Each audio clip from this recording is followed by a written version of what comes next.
接下来，让我们有请帕斯亚科技创始人吴自飞、Devolver 中国区市场负责人 Hazel、自由鸟工作室创始人高看、Games 副总裁 Jarvis， 共同带领我们进入圆桌讨论环节：中国独立游戏开发者如何在海外市场取得成功。Hi, everyone, and welcome to this roundtable jointly held by GWB Indie Game Incubator and TGDC. I am Iris, and I will be your host for this roundtable discussion tonight. It is my pleasure to be here to discuss indie games with you all. As we all know, at present, the Chinese game market is becoming more and more saturated and extremely competitive.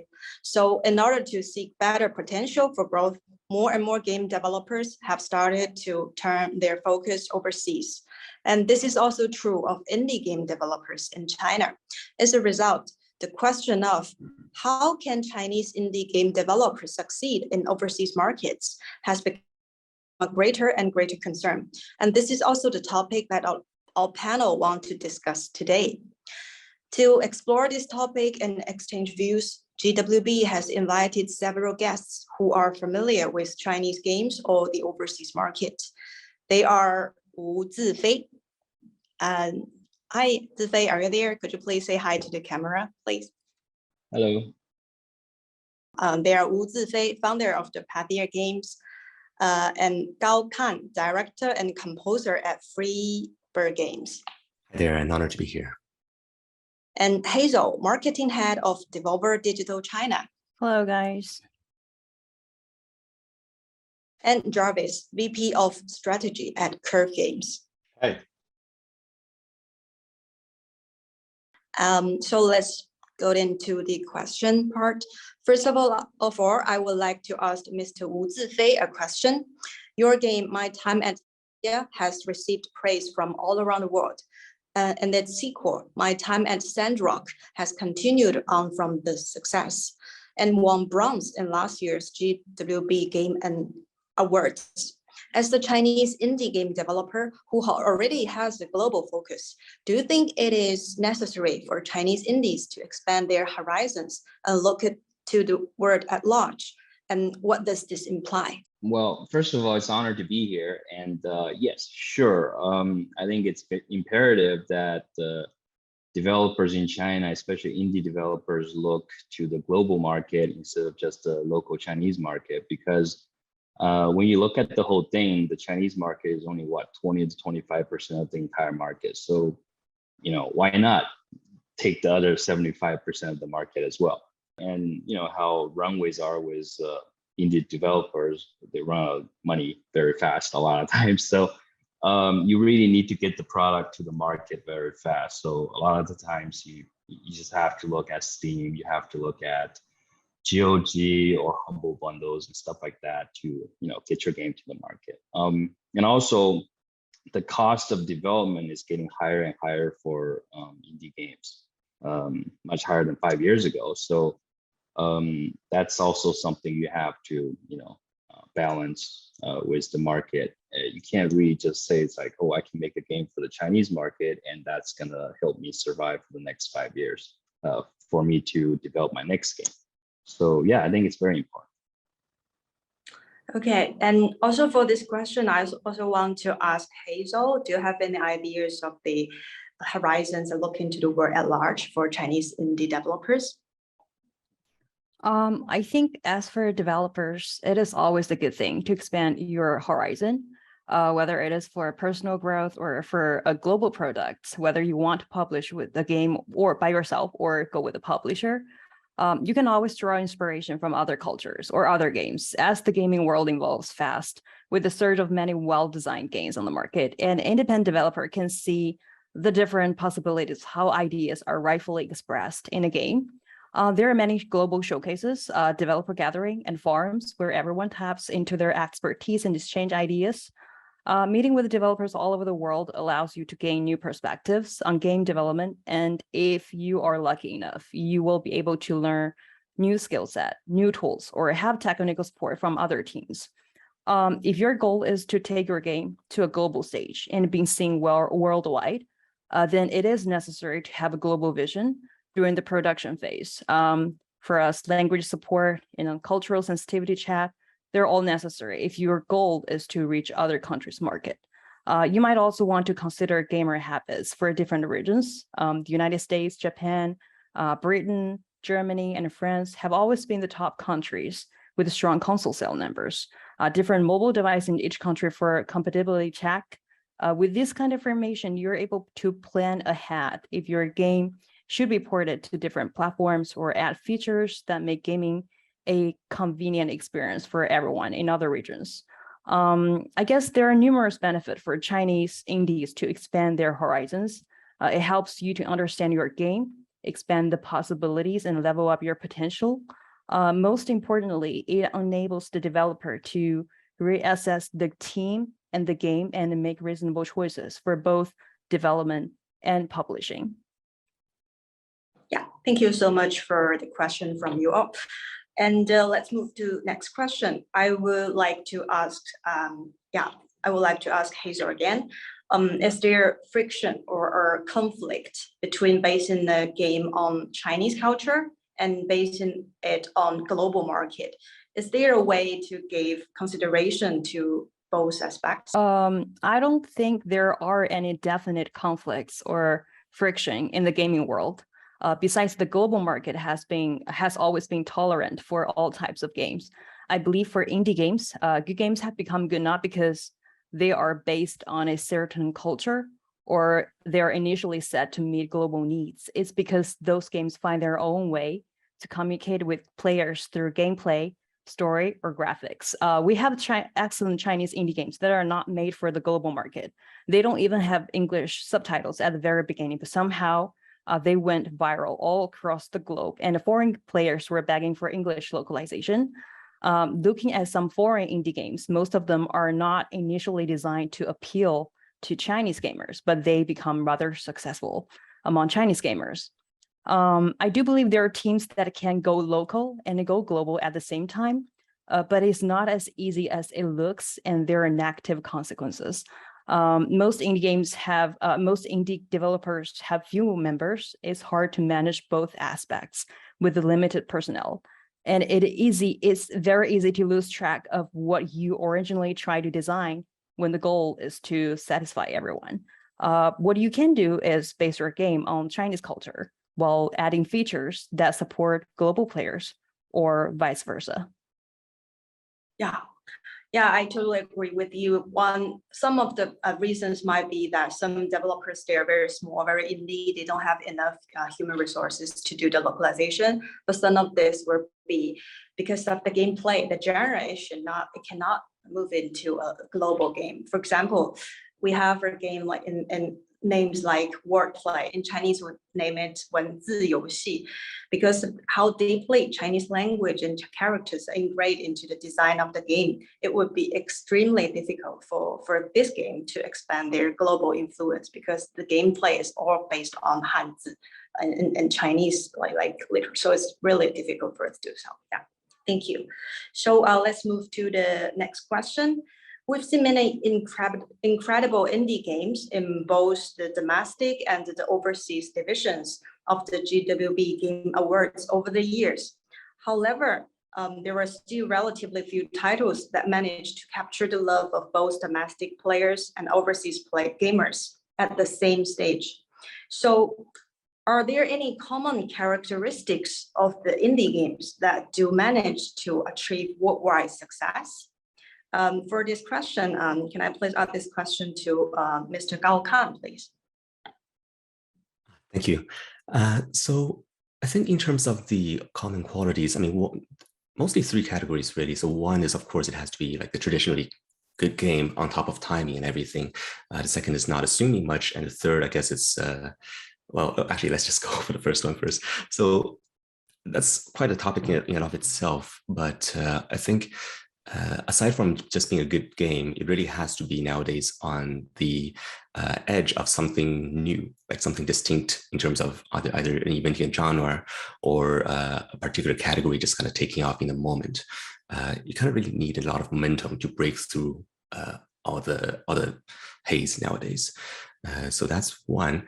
Now, I think it's also important to not assume too much, because it really, when you make something for multiple cultures, it's similar in the vein of making something for a non-gamer, right? With someone who haven't played much games, they look at the something we're more familiar with. For example, from our perspective, a lot of things in terms of UI and just the overall taking in of information and what certain things mean, we kind of take it for granted because it's built over a long period of exposure to games.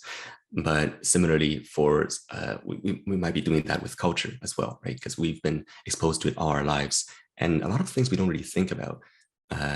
So it's kind of important to take just like an active step to make sure that we're not assuming much in terms of what the games are. Expecting the player to to take into account when they process it.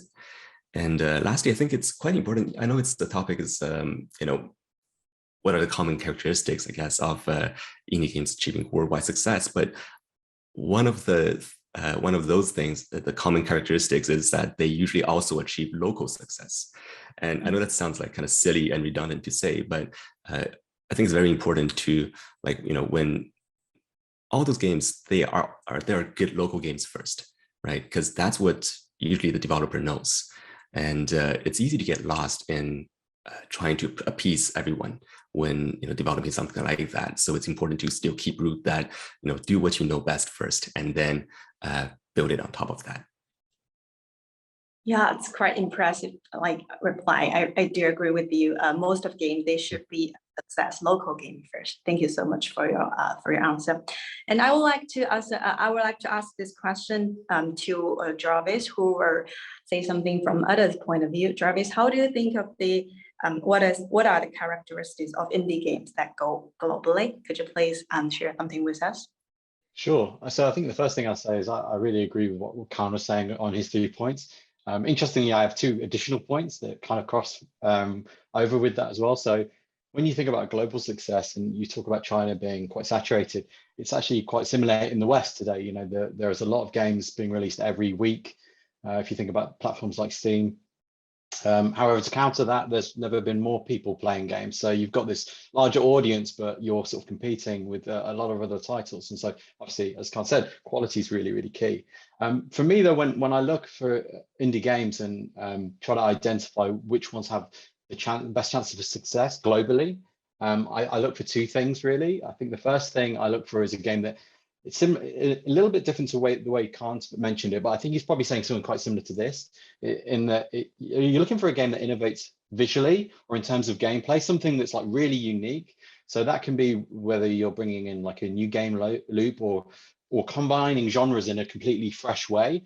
It's almost a sweet spot of creating something really unique, but also that's still familiar.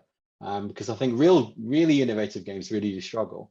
I think a really good example of that is a game that Curve Games published, which is Human Fall Flat, which is played globally around the world by everybody, including China. It's a big game everywhere, and that game, in a lot of ways, reinforces that. I think that pillar of merging compelling technology of the ragdoll physics with this really innovative game design of like a multiplayer escape room that, I mean, still to this day, there's not really an equivalent title like that. And so it really holds that unique space. And I think that has given a lot of success. The second point, though, would also be that you can be a little bit more strategic about it in the West as well. I think there's opportunities to have success in an underserved audience. And I think what I mean by that is look at genres or games where people clearly there's a demand, and actually it's really great because we have Pathea Games on here and on the call with us, and their game is one of the examples I always think about. So, for example, with my time in Pathea, that was almost an extension and an evolution and innovation on top of what we saw with like Stardew Valley and what we saw before it with Harvest Moon. And I think if you can look at something and say, wow, people really like this kind of game, and there's not many like it, but you can add something extra to it. And I think, the polish, the fact that my time at Pathea was 3D, and it just went the extra mile, and it just really served that audience that was really, really hungry for more content. Yeah, thank you so much for your answer. And I think it's really very interesting to hear that your gameplay should be unique but familiar. Yeah, Human Fall is really a good example. Thank you so much. And let's move to the next question. It will be quite specific question. For this question, I would like to ask Jarvis again. Which, if any, Chinese indie games left an impression on you, or which ones are you most looking forward to? So again, I think just kind of off the back of what I've just said, the games that made the best impression of me from Chinese developers have been those games that have really done something innovative. One I really love is by, I think it's Duoyi Games, which is Gunfire Reborn. And that is a game where they've taken two different genres. They've taken a first-person shooter, they've thrown the roguelike gameplay loop into it. They've added in that progression, and it's just something that's familiar. All of those pillars, people have played a roguelike, you've played a shooter, you've played something with progression, but it's together in a really unique way. And it's obviously, as Cam was saying, it's a really good game as well. And so that's obviously been really successful, and I expect that to continue. And again, my other example, actually before I knew the attendees, was my time at Pathea. Again, it's taking something that's already there and just innovating on top of it, and yeah, just trying to expand that. So those two studios, though, I would recommend.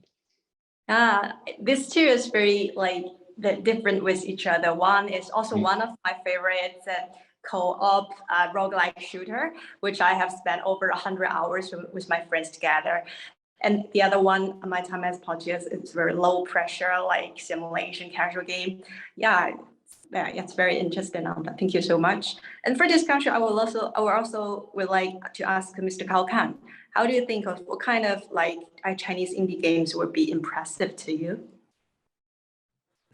Yeah, first of all, I do definitely agree with those options, those titles mentioned as well. And my time at Porsche was lovely. And so I think ones that came to my mind too were let's see, Nick John's games like Unheard, that was released I think last year or so. I know time's passing so quickly nowadays. That was just quite innovative. I think it fit quite well with what Jarvis was saying with in terms of being on something somewhat familiar, but yet very innovative. I hit just the right sweet spot. And Eastward had lovely graphics and just like a general whimsical feel. It had a wonderful atmosphere that I really appreciated. And one that, because I'm not, right now I've been in my cave mode, so I'm kind of setting myself up to be surprised by a lot of future releases. But in terms of something I'm looking forward to, it's actually a game that's already being released. And this is kind of I guess it's going to give away my age, not that there's much to give away, but A Perfect Day. I got that in my Steam library, and it's kind of like this, nostalgic callback to, I guess, like the 90s in China, right? And everything I've seen from it so far, it's just kind of like a huge nostalgic bottle, and I love when people do kind of period pieces like that because it doesn't come along that often. So yeah, looking forward to that.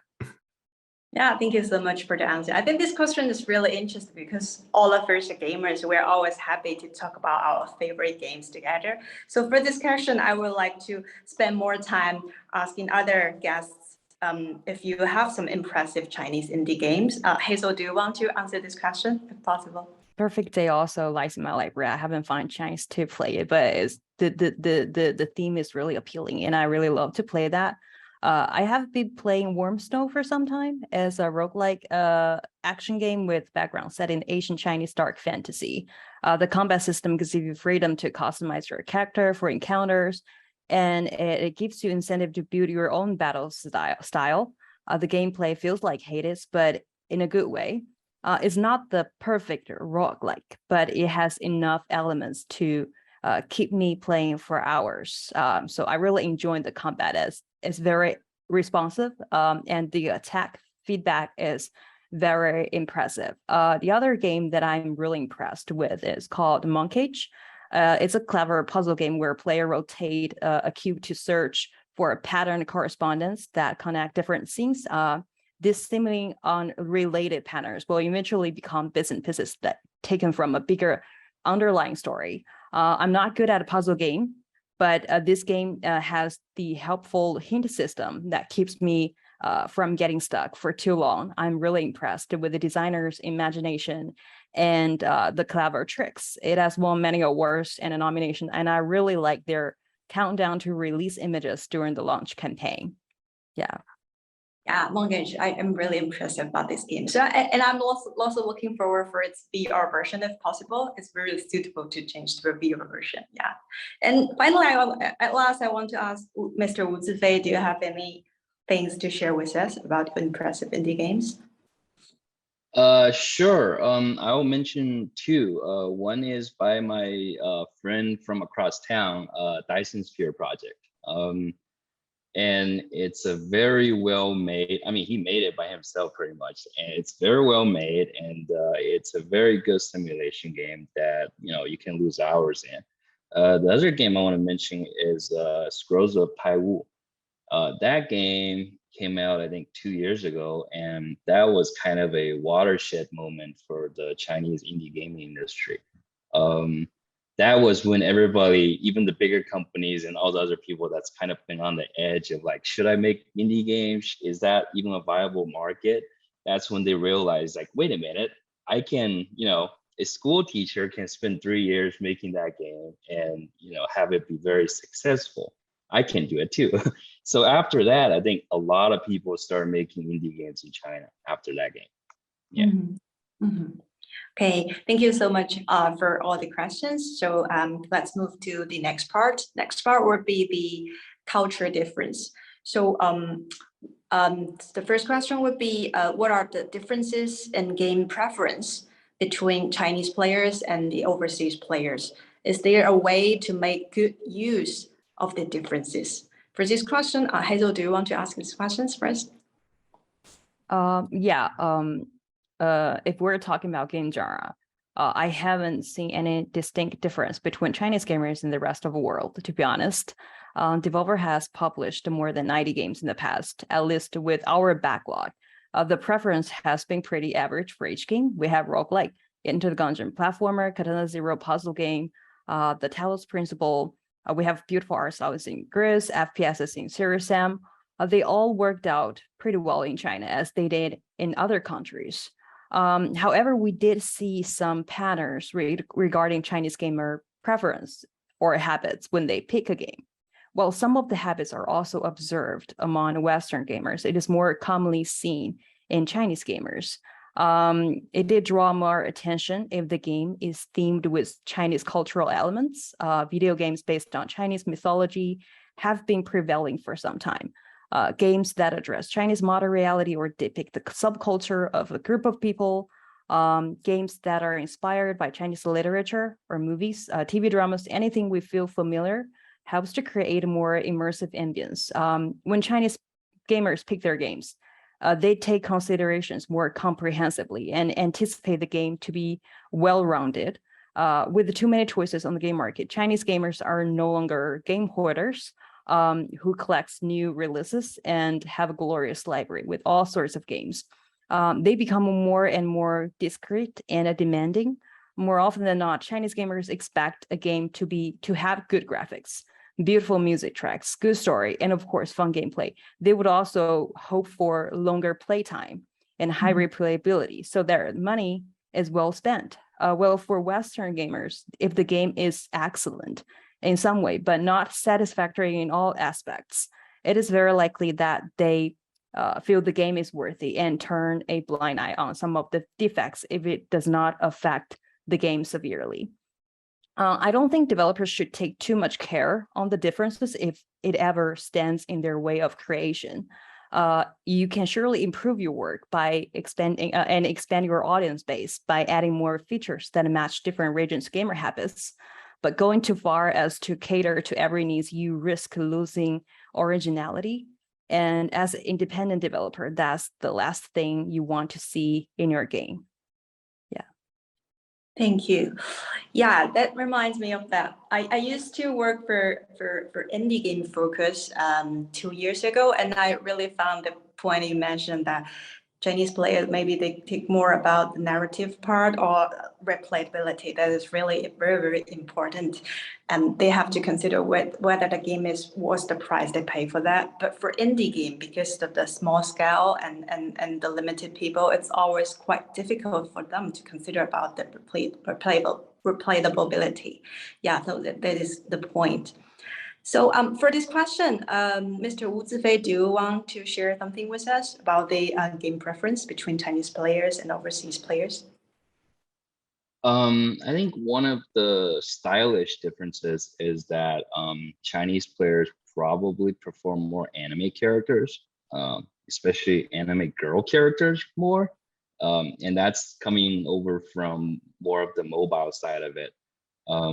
And because that's more the prevalent style, like I think that's one of the things that's kind of different. Like Western markets will have bearded men, buffer characters, and Chinese players like more feminine characters, men especially. Like for example, I would say like Sephiroth, a character like Sephiroth will be more popular in China and probably East Asia in general than in the West. That's on the character design side. On the cultural and storytelling side, actually, like we found that Chinese gamers are more into having a more positive experience in the game. We actually try to kill a character back in my time at Porsche, Ginger. That's a spoiler, sorry. But we tried to kill her. The director did, and a lot of the Chinese players were very disappointed in our decision. So we actually had to go back in and change it to where you can't have her survive. And the reason for that, and this is very different. Like the Chinese players were very mad, but most of the Western players were kind of, oh, we understand this is part of life. Grief is part of life. But the Chinese players are mostly interested. It's like, oh, it's a simulation game, and you advertised it as a stress-free game. So why did you kill a character that I like? So yeah, and it's coming from both sides. I think developers do have to kind of beware of issues like that, and that's one of the issues we ran into, and we had to change very fast. Okay, thank you so much for the answer. For the next question, I think that is the most interesting question, and also I want to get know from the guests. For the question, I would like to ask Jarvis again. In the time that GWB has been going, we've come into contact with so many developers through our Game Awards, our developer salons, our roadshow, and so on. And we have found that in recent times, more and more products with a strong relation to Chinese culture themes are being produced. The themes can be ranged from immortality, in Chinese we call it 修仙, to Han and Tang dynasty culture, to themes of Chinese childhood and memory, as our guest mentioned before, like 完美的一天, perfect day, things like that. So with that in mind, what kind of Chinese related themes or content do you think are particular interest to overseas players and industry? Well, I think firstly, I think this is quite a hard question. I think particularly for me, I've always been fascinated by Chinese culture, history. I studied in Beijing for a year, so I have a very different personal view of this. I think we're still really learning what resonates in the West and globally in terms of Chinese culture. We're seeing this. I think the West has had a bit of an inconsistent view of Chinese culture. It's not really been at the forefront of media or music, films, or games. And actually, it's games that's pushing probably Chinese culture more than any medium, I'm saying. And I think we're seeing this change rapidly. If I think about Steam as one of the great platforms where I see a lot, if not most, of my Chinese game development projects come through, we're starting to see games that have really, really strong Chinese culture themes really just take off. First and foremost, because they're really, really brilliant games, but actually also people are starting to get more accustomed and attracted to the culture. I think that Chinese developers should continue to create games they're passionate about, especially if it's Chinese related. I think, and as I said, I think video games are one of the mediums that's really pushing it forward. If you go back to what is a successful game, a lot of the time people are looking for authentic stories, authentic worlds, authentic characters. I think really tap into that. It's such a rich source of inspiration, and I think it will probably lead to some really, really exciting projects going forward. So I don't think there's anything I would put my sort of pen on and say this is where you should focus. I just think that we just need to see more of it, and I think the market will show really, really what resonates for them. Okay, so can I have a more detailed question, because I'm really interested from a Western player's point. If there are some specific like themes you will be very interested in, what kind of like Chinese specific, for example, like immortality. Sorry, it's really difficult for me to pronounce. So immortality or other. Immortality, yeah. Do you have any like specific genre or themes? Yeah, I think that for those things like immortality, the history of the wars, and there's a lot of magic and fantasy in Chinese culture. I think those are things that absolutely I would lean into if I was a Chinese developer. I think I forget the name of it, but there's a really popular game with what is the monkey that's Wukong, right? Yeah. Wukong, yeah, of course, yeah. Yeah, there's some really interesting games coming around that world building. But yeah, I think that I would just gravitate towards that stuff if I was a developer. Again, I don't think it's about focusing on that specifically. It's about coming up with the game concept first of all, and then not necessarily pulling away from any topic in particular. Yeah, I agree with you. And that also reminds me of the previous question answered by Hazel. She mentioned themes we usually learn it from Chinese literature or from TV drama, just like Wukong. Everyone watched the Wukong TV drama when we are very young. And also from you, because during my work, we are currently reviewing the IP names Avatar, which is very familiar from Western player. But for us, it's quite strange. It's very far away from us. I think just like, yeah, because we watch it since we are a child, so we're impressed, we're familiar with it. Thank you so much for the answer. And for this question, I will also would like to ask Mr. Gao Kan, how do you think of the Chinese related themes? This question, any particular interest to overseas players from your point of view? Yeah, I think that makes a lot of sense, like what Jarvis was saying. And I think we'll actually see it change rapidly over the next decade or so, because as folks are more familiar with a lot of because a lot of the times it's a matter of people don't know what they want yet, right? Until they're more exposed to something. So I think we'll see that shift. And that aside, monsters. I think people would love to see a lot of, culturally unique monsters coming out of, folklores and stuff like that. And there's always a group who are super interested in that.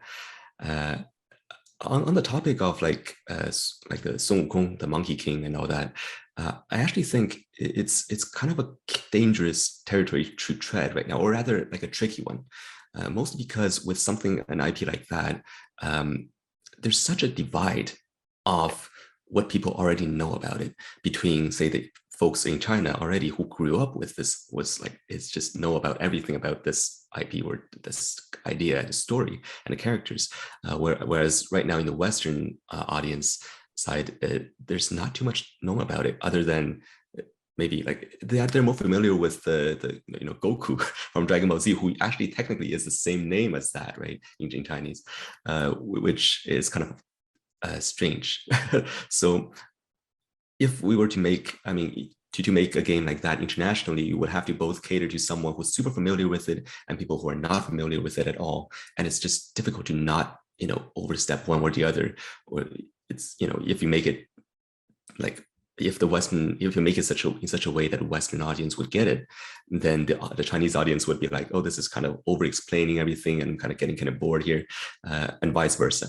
So instead, I think what might be a good stepping stone right now is to have something that's from the lore, not necessarily Sun Wukong itself, but taking over the world of that, and kind of going from that perspective, because that would actually help the developer to not, fall into that kind of pitfall. So yeah, I think that's it's tricky. It's tricky, but it's going to change. Yeah. Okay. To be frank, I'm a bit curious that no one mentioned Three Kingdoms like in this topic.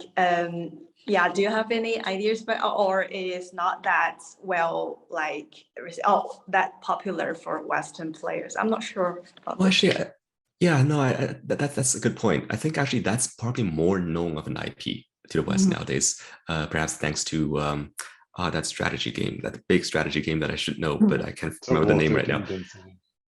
Yeah, exactly. Right. Thank you. Yeah, and so it's definitely a more familiar IP to the Western audience right now. And I think that's something that we can see it's progressed to the kind of next stage, whereas it's kind of having gained some familiarity in the Western audience, although it's not, at the clarity spot yet. But yeah, and actually it reminds me too, like what we were talking about with that first question, where, like whether people, folks, developers in China should be developing, considering the international thing, because everyone's already had such great feedback on the, from the studio's perspective. But I think from a cultural perspective, it's definitely something encouraged, because as Jarvis was saying too, games is really one of the main media nowadays to kind of extend that culture. And there's almost a misunderstanding in terms of culture between the West and the East nowadays, that I think would be helped so much by just more developers reaching their games out across overseas.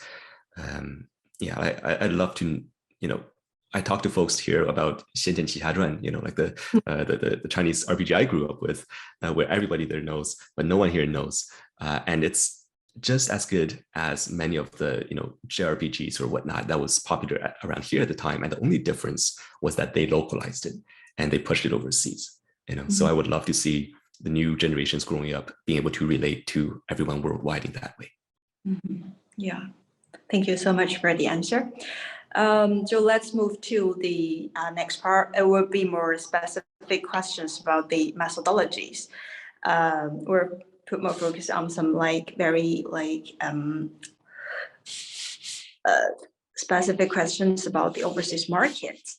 And for the first question, I would like to ask Mr. Wu Zifei. It's about the methodologies part. What considerations do Chinese developers need to make when setting up and developing their projects if they want to enter the overseas market successfully? I think this question is for the newbies, for the new players who want to join market. Well, we always tell our new designers, when we're designing games, it's like, okay, for the world audience, beyond the Chinese audience, you have to lower the barrier to entry for them to understand your culture and games. So we'll give an example. It's if you're eating hot pot, here in Chongqing, when you eat hot pot, they like to eat pig brains. But you don't give that as the first dish, to serve up to a Western audience. For example, if I don't know, if Jarvis came here, right? Like, we don't serve you pig brain first. We'll give you beef first or something, just to get you into it's like, oh, this is hot pot. And then you start, eating other stuff until you get to the pig brain part. So you got to lead them along until they can accept it. Instead of, just dumping whatever you're trying to show off onto their lap and be like, hey, this is it. So I think that's one of the most important things, is that you got to learn to, you have to learn other people's cultures as well. And then you have to find points of entry along that cultural route where it's similar to your own culture. So then they're able to understand it. For example, respect for parents, love, hate, friendships, stuff like that. That's universal across the world. And that's kind of how we tell our designers to go about it. It's like, when you design stuff, design it around stuff everybody understands, instead of make it so that for example, in China, there's the 5 elements. 5 elements is very, very difficult to explain to anybody outside of China, because you have the element of metal, earth, water, wood, and people will be like, "What is wood? Why is that an element? Isn't that made up of different elements?" So, to explain that stuff, you kind of have to back away first and be like, "Oh, I have to explain let them know it's like, oh, there's an energy about the world." And then go in depth into what that's about, because people will know it's like, oh, I know about energy, so that's how we go about designing games. And I think people, the other game developers also needs to understand that you gotta, find a vector where you can do your thing, where you can have your ideas, have people understand your ideas. Thank you. Thank you so much for the answer. So for the first question, it would be put more focus on the game design point of view. It's more about setting up. For the next question, it would be more focused on the marketing and for the publishing. For this question, I would like to ask Hazel first. What do you think are the most cost-effective methods for Chinese indie teams to manage their overseas publicity and promotion? When it comes to price, what should they be paying attention to? I think it is very important that you have some local bodies to help you out, whether it is to find a publisher or to hire overseas PR agency. You will be surprised by the information that the resources and they're able to provide. Pitch your game, especially if you're a first timer and you're very likely to be pushed back when you pitch your game to media or influencers. PR agencies with their international skills can be a huge help. If you're managing foreign gamer communities, for example, running a Discord channel, Twitter account, or posting anything on YouTube, Reddit to attract followers, it is not the same thing as running social media in China. There are different traffic campaigns, rules, and key to visibility. It's hard to figure all that out by your own, and having a local partner can be advantageous. Going with a publisher can save you tons of trouble. It's not just because I am a publisher. It's not just funding that publishers are able to provide. There are many other tasks besides localization, testing, porting. Publishers usually have larger marketing budget, wider distribution channels, and a stronger legal support. For a smaller developer studio, publishing a game for major console manufacturers like Sony, Microsoft, and Nintendo requires certain certification and the publisher contracts. Sometimes meeting some of the requirements in those contracts can be very exhausting. So if you have a publisher to release the game under their umbrella, it is another benefit. Publishing a game can be a very heavy workload, and without partners or local agency, it is very easy to go sideways and miss the target. When a game is published, that's only the start of everything. Developers always need to stand by for urgent fixes and other support. It is very normal that most times developers are busier post-launch than they are before game release. So publishing and development are very different types of business, requiring different skill sets. It is very important to have the right people offering help rather than oneself struggling to make everything happen. As for pricing, it should always be based on the overall quality of the game and leave some space for discounts because those are the biggest selling points. It is important to study the market and find out what similar games are charging and balance your ideal price with what gamers of this genre expect your game to cost. So it all boils down to market analysis. So here's maybe a little bit more specific. So what would be the percentage for the KLL influencers budget among all the marketing budget? I guess it is really different for different games. Some games are made for streamers, but some of the games may be narrative games. If the streamers might spoil the game to their audience, and you might not give a chance for the sale. So it really depends on the game genre. For example, Fall Guys and Human Fall Flat, they're very streamable, and they could have a large audience watching the game and try to play the game at the same time. But for a narrative game or for story-rich games, if the streamers are spoiling the game before the audience, they probably do not want to buy them anymore. So yeah, that's my perspective. So maybe for Fall Guys or Human Fall Flat, the percentage might be over 50%. Am I right? Or will be more than this portion? I guess then we will have to give the floor to Jarvis for this question. Well, I'm not the best person to ask, first of all. I'm the strategy person. I don't do enough marketing, but I do know that games like this, you do put, I think the majority share, so I'd say 50% upwards probably towards influencer. If you're launching something that is very much around multiplayer, and as Hazel said, it's very much about watching streamers and also playing it, and you get that sort of that dual feedback, I think, 50% is pretty reasonable, actually. For this question, I will also ask Mr. Wu Zifei again, from a developer's point of view, how do you think of the cost efficiency question? What is the most cost-effective methods for indie teams to manage their overseas publicity and promotion? Well, I agree with Hazel about it. If you're a small team, go find a publisher. That solves most of your problems right away. They do get a cut, but you get money guaranteed and stuff like that, and it helps with stability. So I think that's one of the quickest ways. But I also think that as a small developer, you have to be able to take care of your own audience. So the publishers, mostly they do the marketing and they do the initial push, but once after that, like your community, that you really have to take care of it up by yourself. And that's actually a really important marketing strategy for your next game. In that if you take care of your community, they will take care of you. So I think this is one of the things that especially Chinese developers probably don't take care of very much, especially if you go around looking at the Steam message boards or Discords of Chinese games.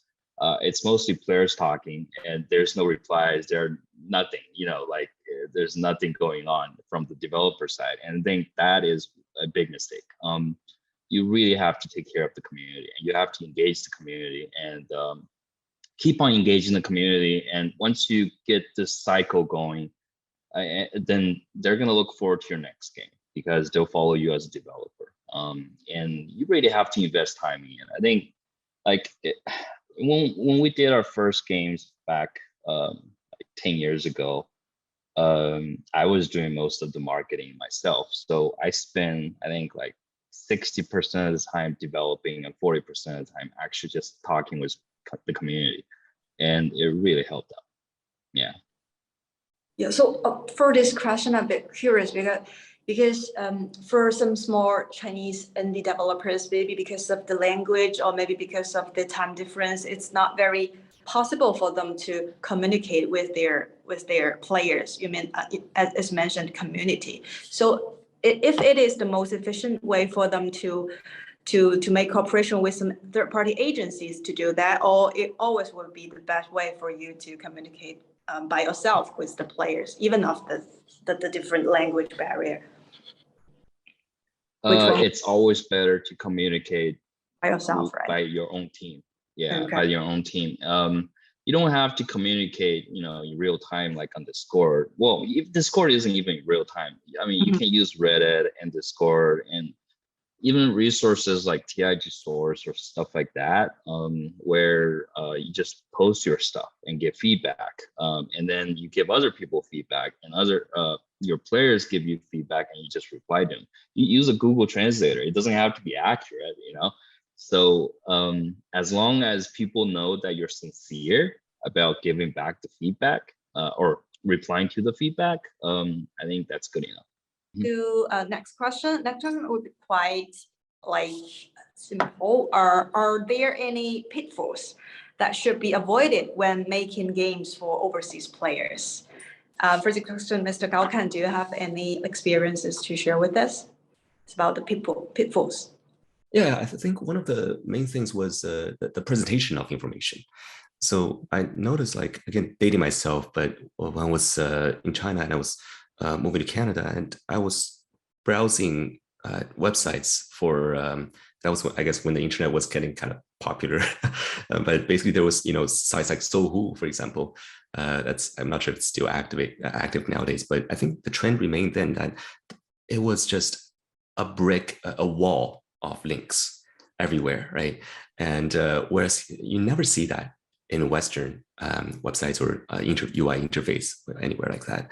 So I think it has to do with the basically the way people live, right? In China, a lot of places you come out of the building and it's just there's everything is lively and there's things going on every corner of the site, and so people are used to processing a lot of information all at once.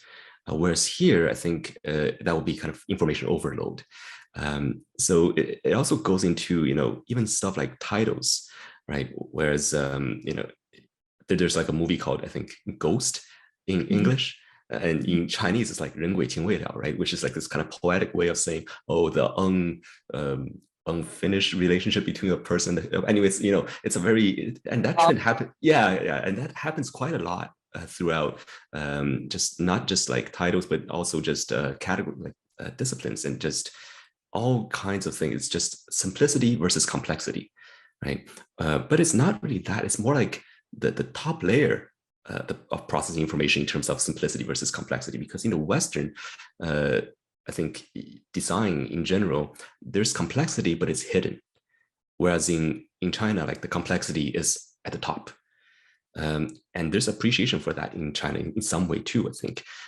But yeah, that's definitely one of the pitfalls I think to watch for, because I guess the success of the iPhone in China does kind of prove that in China people are okay with hidden complexity and simplicity at the top. But if we were to switch that, like I don't think the West would be able to do the complexity at the top. So it might. So hiding the complexity might be something to look into if that were one of the goals. Yeah, thank you so much. That's real experiences. Yeah, really interested. And for this question, Jarvis, do you want to share something with us about any pitfalls we can avoid when making games? Yes. Sure. Yeah. So I won't really say anything about game development because I think there's a lot and I wouldn't be the right person to speak of it. But in terms of, I guess, selling your game in the West, one of the first things that I think Chinese developers don't do enough is localize their assets for the Western audience. So platforms like Steam now are very geared for global audiences, and so you can actually have multiple assets for your game. So when I say assets, I mean like your logo, your banner, your name.